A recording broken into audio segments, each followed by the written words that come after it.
Hi friends, இன்றைக்கி நம்ம சேனலில் தினமும் செய்யக்கூடிய இட்லி தோசையை கொஞ்சம் ஹெல்த்தியாக செய்யலாம் வாங்க. இதுக்கு நான் மாப்பிளை சம்பா அரிசி 1.5 டம்ளர் எடுத்திருக்கேன். இதோட 2.5 டம்ளர் இட்லி அரிசி சேர்த்துக்கிறேன். இந்த மாப்பிளை சம்பா அரிசியில் நிறையா சத்துக்கள் இருக்குது. பெண் மலட்டுத்தன்மை, ஆண் மலட்டுத்தன்மையை போக்கி குழந்தையின்மையை சரி பண்ணணும்னு சொல்கிறாங்க. இதே மாதிரியே ஒவ்வொரு அரிசியிலையும் ஒவ்வொரு சத்துக்கள் இருக்குது. நான் அடுத்ததாக சிகப்பரிசி எடுத்திருக்கேன். இந்த சிகப்பரிசியிலையும் 1.5 டம்ளர் சிகப்பரிசி, 2.5 டம்ளர் இட்லி அரிசி எடுத்திருக்கேன். சிகப்பரிசியை சாப்பிட்றதுனால இதய நோயை சரி செய்து ரத்தத்தை சுத்தப்படுத்துதுன்னு சொல்கிறாங்க.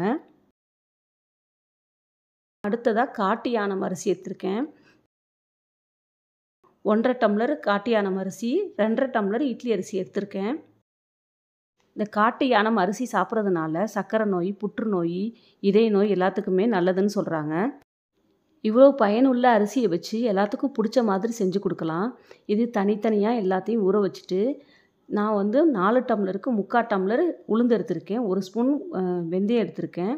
இது எல்லாத்தையும் தனித்தனியாக ஊற வச்சு உளுந்தை ஃபஸ்ட்டு போட்டுக்கிறேன். உளுந்து கொஞ்சம் அரைஞ்சதுக்கப்புறம் அதோடையே நான் அரிசியும் சேர்த்துட்டு அதுக்கு ஏற்ற உப்பையும் போட்டு நல்லா நைஸாக அரைச்சிக்கிறேன். இதே மாதிரியே எல்லா மாவையும் தனித்தனியாக அரைச்சி தனித்தனியாக எடுத்து வச்சுக்கிறேன். இப்போ இது எல்லாமே 6 மணி நேரம் வெளியில் வச்சு பொங்கி வந்திருக்கு. இப்போ இதை இட்லியாக ஊற்றலாம். இது 3துலேயும் கலரில் ஒன்றும் பெருசாக வித்தியாசம் தெரியாது. இப்போ இதை ஆவியில் வேக வச்சு எடுத்துடலாம்.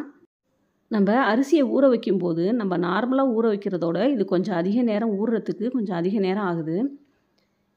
இப்போ இது 15 நிமிஷம் வேகட்டும். 15 நிமிஷம் கழித்து எடுக்கலாம். நான் ஃபஸ்ட்டு தட்டில் தண்ணியை வச்சுட்டு அதில் போட்டுட்டு எடுத்துக்கிடுவேன். அப்போ கொஞ்சம் ஒட்டாமல் வருமேங்கிறதுக்காக. இது மாதிரி ஹெல்த்தியான ரெசிபிஸ் பார்க்குறதுக்கு நம்ம சேனல் மதர் சமையலை சப்ஸ்கிரைப் பண்ணி பக்கத்தில் இருக்க பெல் ஐக்கானை கிளிக் பண்ணி வச்சுக்கோங்க.